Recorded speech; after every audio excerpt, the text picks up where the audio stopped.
నమస్కారం. ఈరోజు మనం ఒక చాలా ఆసక్తికరమైన, లోతైన ఆలోచన గురించి మాట్లాడుకుందాం. మనందరి జీవితంలో ఏదో ఒక దానికోసం ఎదురుచూస్తూ ఉంటాం. ఒక అవకాశం కోసమో, ఒక మార్పు కోసమో. ఆ నిరీక్షణలో ఒక దశ వస్తుంది. అప్పటిదాకా ఉన్న నిశ్శబ్దం ఇకపై ఓర్పులా కాకుండా ఒక సంసిద్ధతగా మారుతుంది. ఈ ఆలోచన the threshold of divine readiness అనే మూలం నుండి వచ్చింది. ఇవాల్టి మన చర్చాంశం నిశ్శబ్దం చివరికి కదిలినప్పుడు. అంటే ఇన్నాళ్లు జరగనిది ఇప్పుడే ఎందుకు జరుగుతోంది? ఈ ప్రశ్నకు సమాధానం వెతుకుదాం. ఇది చాలా ముఖ్యమైన ప్రశ్న. ఎందుకంటే మనం మార్పును ఎప్పుడూ ఒక పెద్ద శబ్దంలా, ఒక విస్ఫోటనంలా ఊహించుకుంటాం. అవును, ఏదో నాటకీయంగా జరుగుతుందని అనుకుంటాం. కాని ఈ మూలం ప్రకారం ఇది అలాంటిది కాదు. ఇది చాలా ప్రశాంతమైన, కాని శక్తివంతమైన పరివర్తన. దేవీ భాగవతంలో చెప్పినట్టు ఇది అనుమతి లభించిన క్షణం లాంటిది. అనుమతి లభించిన క్షణం. ఈ రోజు మనం లోతుగా చర్చిద్దాం. సరే, అయితే ఈ ప్రయాణం నిరీక్షణతో మొదలవుతుందంటున్నారు. ఓర్పు, సందేహం, ఇలా చాలా దశలున్నాయట. ఈ నిశ్శబ్దకాలం కొనసాగుతూనే ఉంటుంది. మరిక్కడ నాకో సందేహం. సాధారణంగా నిశ్శబ్దమంటే ఏమీ జరగడం లేదని కదా అర్థం. మరి ఈ సుదీర్ఘ నిశ్శబ్దకాలం అంటే కేవలం ఏమీ చెయ్యకుండా ఖాళీగా వేచి ఉండటమేనా? అస్సలు కాదు. అదే నా ప్రశ్న. దాని వెనక ఏదైనా లోతైన అర్థముందా? ఖచ్చితంగా లోతైన అర్థముంది. ఇది నిష్క్రియాత్మకమైన నిరీక్షణ అస్సలు కాదు.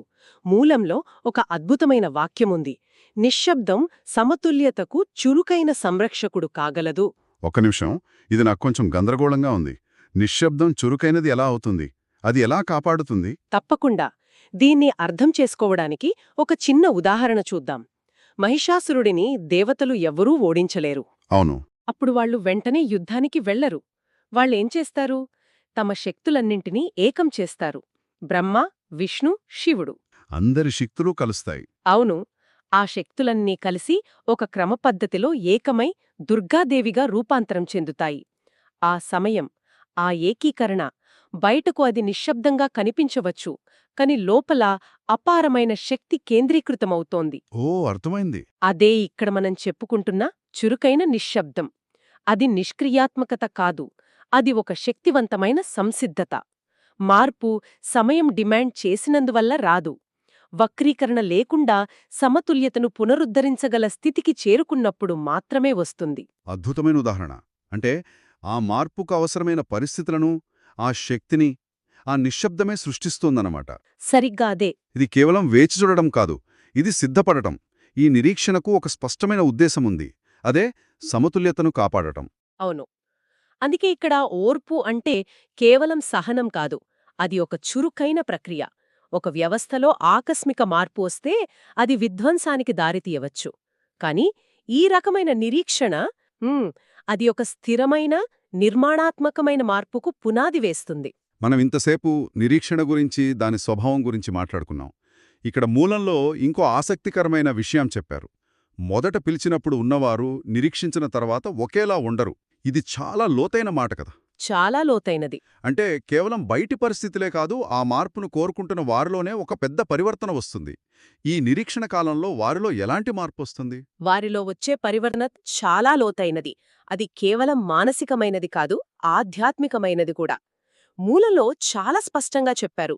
ఆతృత తొలగిపోయింది, నిశ్చయత పరిపక్వం చెందింది. ఆతృత తొలగిపోయిందా? అవును. అంటే మొదట్లో ఉండే ఆరాటం, ఆ తొందర, ఇది ఎప్పుడు జరుగుతుంది, ఎందుకింత ఆలస్యం అనే ఆందోళన, అదంతా నెమ్మదిగా కరిగిపోతోంది. దాని స్థానంలో ఒక ప్రశాంతమైన, పరిపక్వమైన నమ్మకం ఏర్పడుతుంది. ఆ మార్పు వస్తుందనే నమ్మకం బలపడుతుంది, కానీ దానికోసం ఆతృతపడటం ఆగిపోతుందన్నమాట. అయితే ఇక్కడ నాకో ప్రశ్న. ఆతృత పూర్తిగా పోతే మార్పు కోసం మనల్ని నడిపించే ప్రేరణ కూడా తగ్గిపోదా? ఆ నిశ్చయత అనేది ఒక రకమైన ఉదాసీనతగా అయితే అవుతుంది, లేకపోతే లేదు అనే నిర్లక్ష్యంగా మారే ప్రమాదం లేదా? చాలా మంచి ప్రశ్న. ఇక్కడే మనం నిశ్చయతకు, ఉదాసీనతకు మధ్య ఉన్న తేడాను అర్థం చేసుకోవాలి. ఆతృతతో ఉన్నప్పుడు మన శక్తి చెల్లాచెదురవుతుంది. మనం ఫలితం గురించి ఎక్కువగా ఆందోళన చెందుతాం. కాని నిశ్చయత పరిపక్వం చెందినప్పుడు మన శక్తి కేంద్రీకృతమవుతుంది. ఉదాహరణకు ఒక విద్యార్థి పరీక్షకు ఏమీ చదవకుండా పాసైతే అవుతా లేకపోతే లేదు అనుకుంటే అది ఉదాసీనత.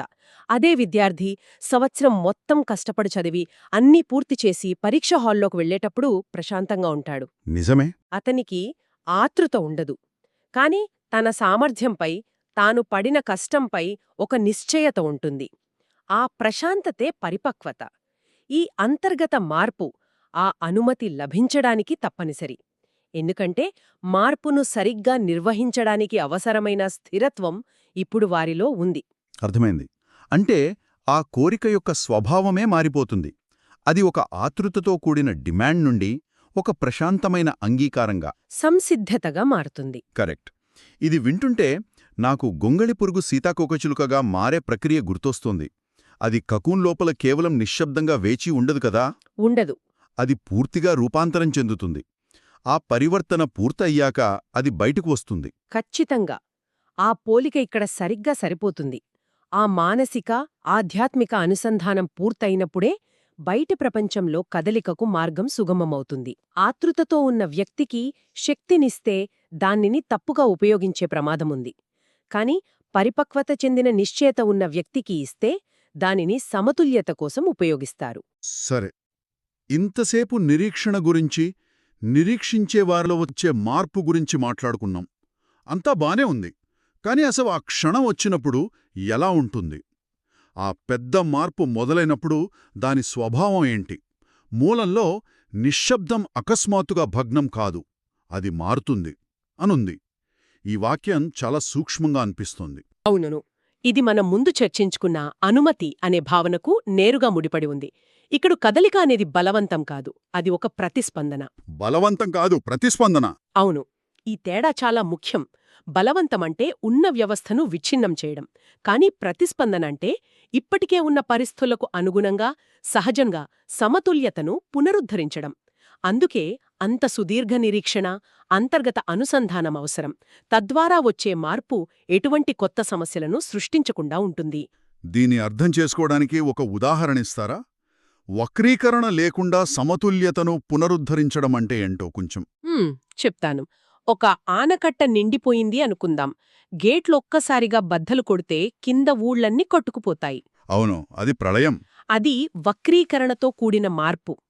కాని అదే గేట్లను నెమ్మదిగా, నియంత్రిత పద్ధతిలో తెరిస్తే నీరు కాలువల ద్వారా ప్రవహించి పొలాలకు జీవం పోస్తుంది. అది వక్రీకరణ లేని పునరుద్ధరణ. సరిగ్గా అదే.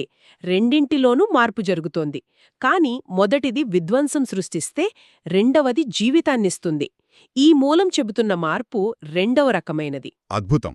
ఇప్పుడు చాలా స్పష్టంగా అర్థమైంది. ఇది ఒక విత్తనం భూమిలో నుండి మొలకెత్తడం లాంటిది. అది భూమిని బద్దలు కొట్టుకుని రాదు. అది నెమ్మదిగా, మట్టిని పక్కకు జరుపుతూ తన మార్గాన్ని సుగమం చేసుకుంటూ పైకి వస్తుంది. అది బలవంతం కాదు, ఒక సహజమైన పరివర్తన. అవును, ఇక్కడ కూడా అదే జరుగుతోందన్నమాట. నిశ్శబ్దం కదలికగా మారుతోంది, అది విచ్ఛిన్నం కావడం లేదు. సరైన పోలిక. అందుకే మూలంలో ఆ మాపిము నొక్కి చెప్పారు. ఆ మార్పు వల్ల కొత్త అసమతుల్యతలు ఏర్పడకూడదు. ఆ మార్పు వ్యవస్థను మరింత స్థిరంగా మార్చాలి. తొందరపాటుతో చేసే పనుల్లో ఇది సాధ్యం కాదు. కేవలం సంపూర్ణ సంసిద్ధతతోనే ఇది సాధ్యమవుతుంది. అయితే ఈ మొత్తం చర్చ నుండి మనం నేర్చుకోవాల్సిన ముఖ్యమైన పాఠాలు కొన్ని ఉన్నట్టున్నాయి. వాటిని ఒక్కసారి చూద్దాం. నాకన్నిటికన్నా ముఖ్యంగా అనిపించింది మొదటిది. కదలిక సంసిద్ధతను అనుసరిస్తుంది, ఆతృతను కాదు.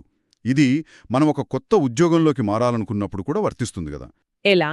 కేవలం పాత ఉద్యోగం మీద ఉన్న ఆతృతతో రాజీనామా చేస్తే సరైన అవకాశం దొరక్కపోవచ్చు. కానీ కొత్త నైపుణ్యాలు నేర్చుకుని మానసికంగా సిద్ధమయ్యాక వచ్చే మార్పు స్థిరంగా ఉంటుంది. ఖచ్చితంగా. అది నేరుగా రెండవ పాఠానికి దారితీస్తోంది. నిశ్శబ్దం సమతుల్యతకు చురుకైన సంరక్షకుడు కాగలదు.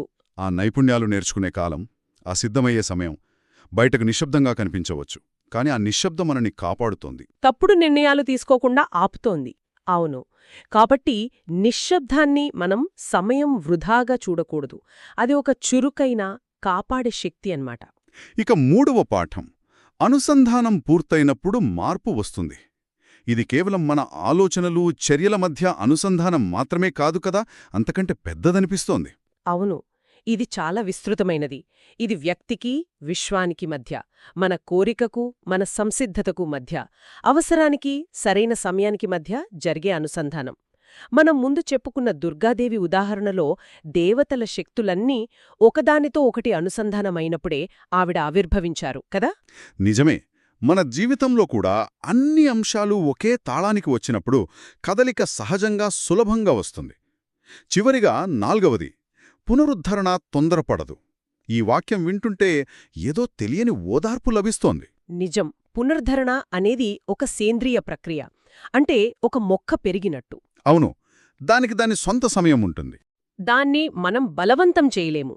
ఈ 4 సూత్రాలు కలిసి ఒక లోతైన మార్పు, కేవలం సరైన సమయంలోనే కాకుండా సరైన అంతర్గత స్థితిలో ఉన్నప్పుడు మాత్రమే సంభవిస్తుందనే తత్వాన్ని చాలా అందంగా వివరిస్తాయి. అంతిమంగా ఈరోజు మనం ఒక లోతైన పరివర్తన గురించి తెలుసుకున్నాం.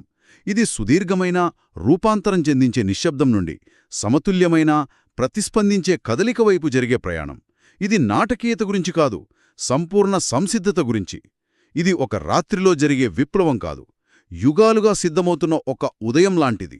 ఈ చర్చను ముగించే ముందు వినేవారి కోసం ఒక ఆలోచననిక్కడ వదిలిపెడదాం. మూలంలో చివరిగా చెప్పినట్లుగా, అయినప్పటికీ ఈ కదలిక అవగాహన యొక్క మరో పొరను తెరుస్తుంది. అంటే ఎంతో కాలంగా ఎదురుచూస్తున్న ఆ మార్పు, ఆ కదలిక ప్రారంభమైన తర్వాత అంతా అయిపోయినట్టు కాదు. అదొక ముగింపు కాదు. కాదు. బహుశా అది అవగాహన యొక్క ఒక కొత్త దశకు నాంది కావచ్చు. నిరీక్షణ ముగింపు ఏ కొత్త ప్రయాణానికి నాంది పలుకుతుంది. ఆ కొత్త సవాళ్లకు, ఆ కొత్త అవగాహనలకు మనం సిద్ధంగా ఉన్నామా? దీని గురించి ఆలోచించండి.